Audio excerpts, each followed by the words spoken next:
On Tuesday, June 2nd, 6 U.S. states will have their primary elections, deciding which candidates move on to the November 3rd general election. Welcome to the 18th episode in our series analyzing these 2026 primary elections for all 50 U.S. states. In today's episode, we'll be reviewing the state of Iowa. They're a smaller state with a little over 3 million people.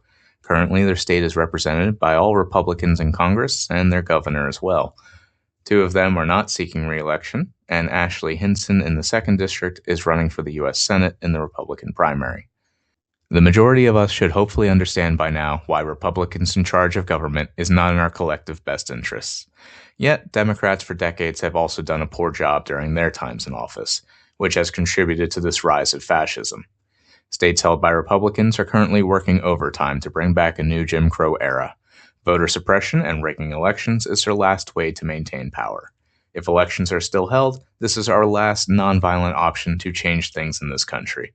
With everything as bleak as it is, hope for the best, prepare for the worst. In Iowa, they have 4 House districts and 1 Senate seat up for election. We will discuss the candidates who are putting in the work and showing evidence that they are worth voting for. If these approved candidates win their primary elections, they'll be the best candidates able to inspire more Americans to vote for them in November. With enough voters, we can make the elections in November too big to rig, even with their new Jim Crow voter suppression and gerrymandering tactics. But first, let's discuss the primary process the candidates and voters must navigate to win in Iowa. Their primary election process is standard partisan type with 2 exceptions. The participation in the election is closed, meaning you have to be registered with a party to vote in the primary. The win condition is plurality-based, meaning the candidate with the most votes wins. Ballotpedia gives us a little more information into Iowa's election process.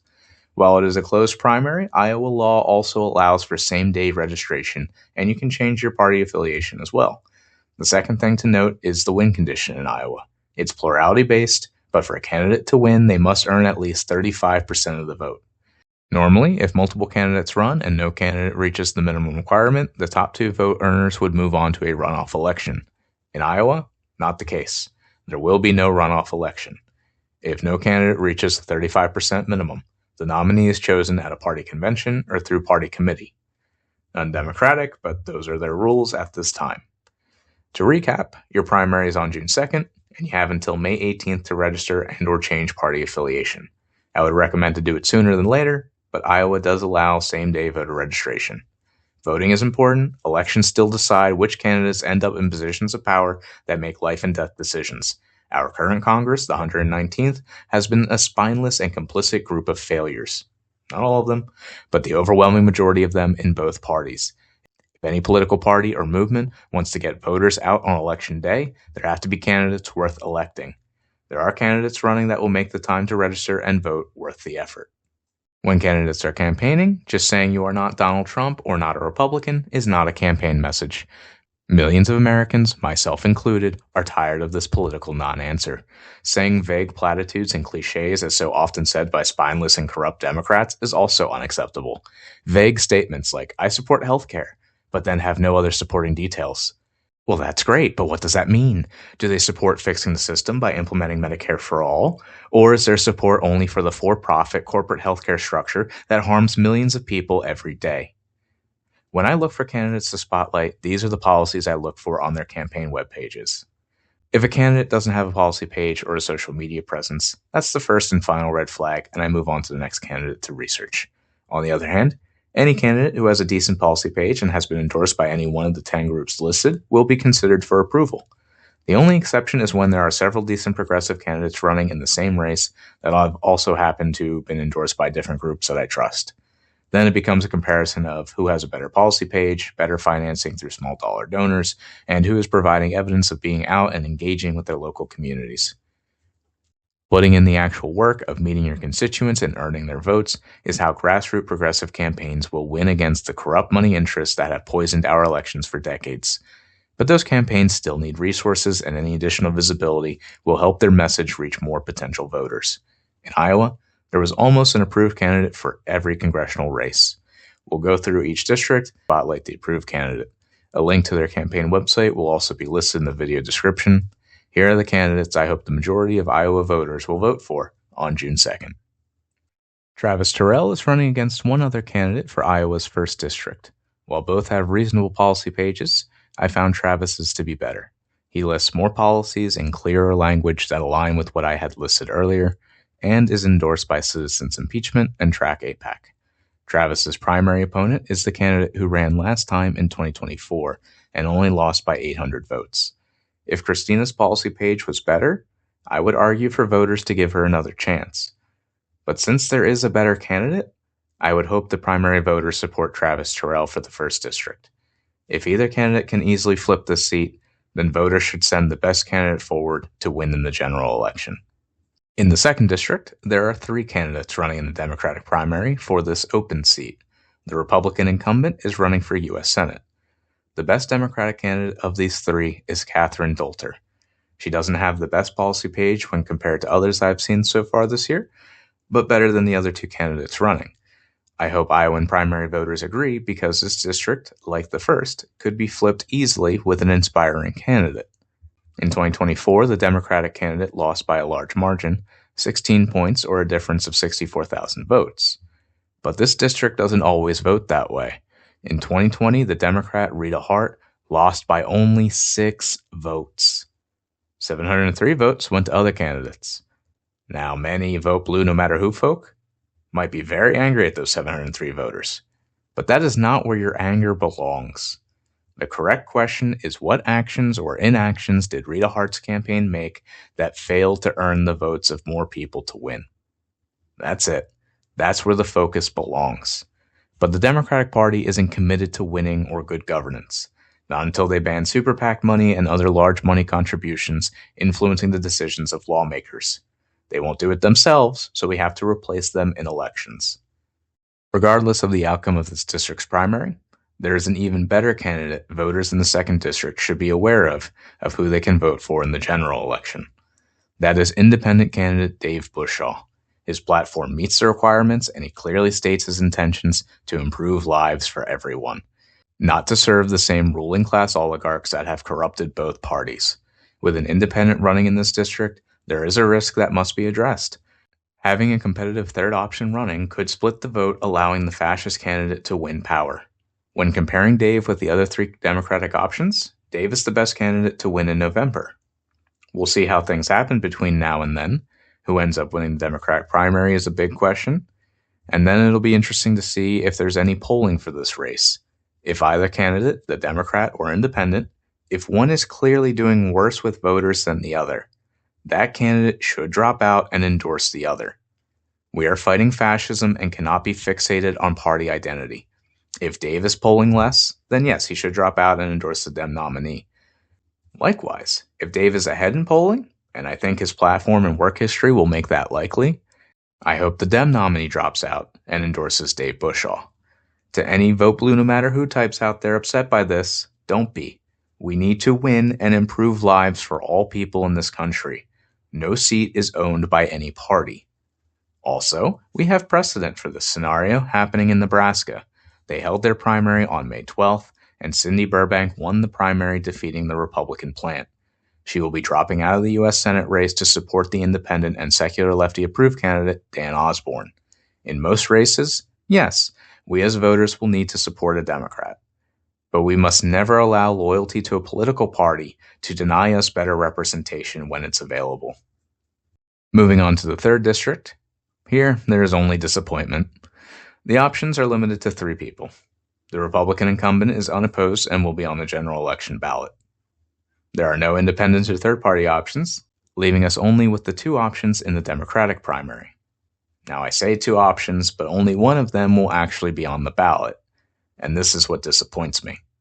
The candidate on the ballot, who will most likely win, is not very inspiring.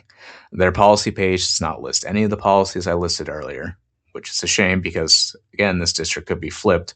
Only about 4 points or 16,000 votes made the difference last time in 2024. Having a candidate run on strong policies like Medicare for all, getting money out of politics, a $20 minimum wage, and even fighting for worker co-ops, that candidate could win if they were on the ballot. All those policies and more are listed on Xavier's policy page, and he would have been approved if he wasn't a write-in candidate. Too many voters don't know who they are voting for until a poll worker hands them a sample ballot on election day. Those partisan sample ballots usually won't even include candidates who are on the ballot, let alone write-ins. It's not impossible to win, just even more difficult and extremely unlikely to win than it is already for a progressive who is on the ballot. Maybe his campaign and the voters in Iowa's 3rd District will prove me wrong, and in which case I will happily approve him as a general election candidate. But I don't see that happening. There's another reason why I won't support write-in candidates. If a candidate is not willing to put in the work to make the ballot, how would a potential voter trust that candidate to put the work in once elected?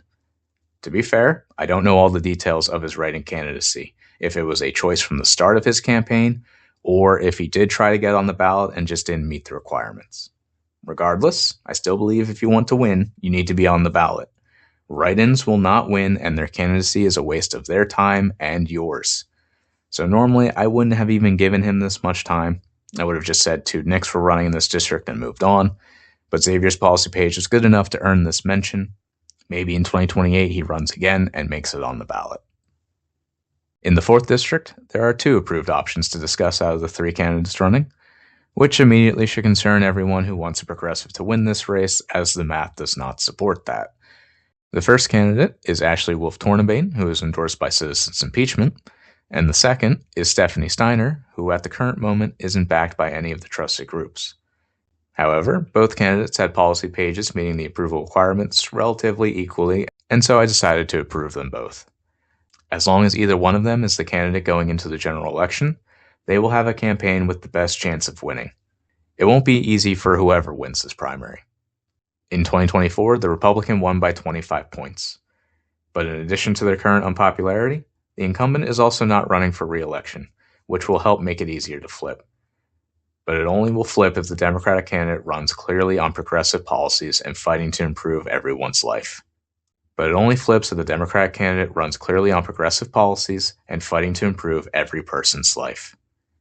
information on the candidates in the 4th District, the 3 candidates did a quick sit-down with a local news station, and the audio is on their website. A link will be included in the video description. The U.S. Senate race for the Democrats is down to 2 choices, both of which are current state senators in Iowa. They both have decent policy positions, and honestly, either option moving on to the general election will be secular lefty approved. I am disappointed that neither candidate supports a Medicare for all or single-payer healthcare plan. The best either will do is a public option. Not great, but again, looking at the totality of their policy platforms, that is what we need to look at when deciding to vote for any candidate. I find Josh Turek's campaign and policy page to be slightly more inspiring than Zach Wall's. I'm sure there's plenty more info about each candidate that could make me change that decision back and forth, but what I know at this time, Josh Turek is the approved candidate. The 2 candidates did have a debate with Iowa PBS, and I'll leave a link in the video description to that debate. I would encourage all Iowa voters to give that a listen and hear out what these candidates believe and are fighting for to make your life better. Decide for yourself which candidate is better and vote for in the primary. In the general election, the majority of Democrats running when compared to the pedo-protecting death cult Republicans should be a simple choice to make, but again, that's not a message.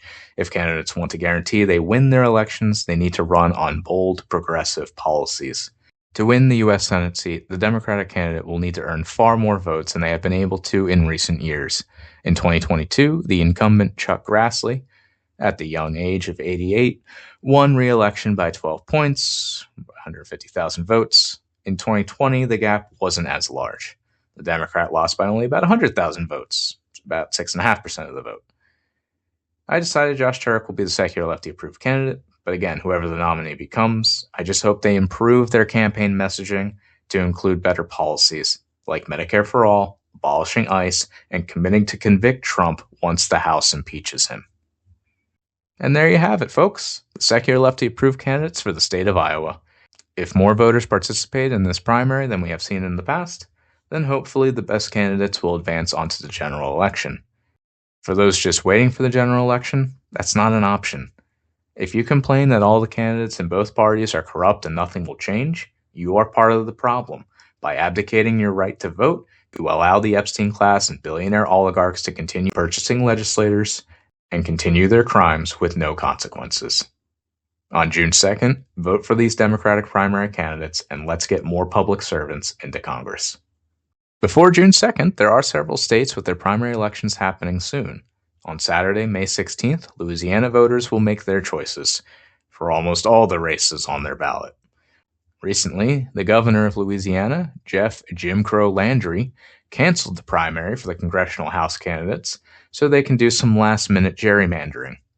Once these congressional primary decisions are made, I hope the voters decide to replace as many of these Republicans as possible, even with the rigged maps. If these are candidates worth voting for, this can happen with enough voter turnout in every state. Then, on May 19th, another slate of 6 states will vote. They are Alabama, Georgia, Idaho, Kentucky, Oregon, and Pennsylvania. If you know anyone in those states, please consider sending them a link to the analysis video on their primary. Let's send as many public servants to Congress as we can. Members of Congress who will serve the people, not corporate donors, war profiteers, and others in the Epstein class. A week later, on May 26th, Texas has their runoff election. These are their 4 approved candidates. Afterwards, as mentioned earlier, Iowa is not voting alone on June 2nd. They will be joined by 5 other states, the first of which is California, which has already been reviewed. The other 4 are Montana, New Jersey, New Mexico, and South Dakota. Those will be the next states covered in the 2026 primary election analysis series. Be sure you're subscribed and ring that bell to be notified of my newest videos. If you found anything I said in today's video useful, please give it a like and share it everywhere. Together, we can make Americans more educated, and hopefully that will result in better election outcomes. Until the next video, please consider checking out my other work on this channel. Any additional watch time and shares will help the channel reach more people and is greatly appreciated. Thank you again for listening. Take care.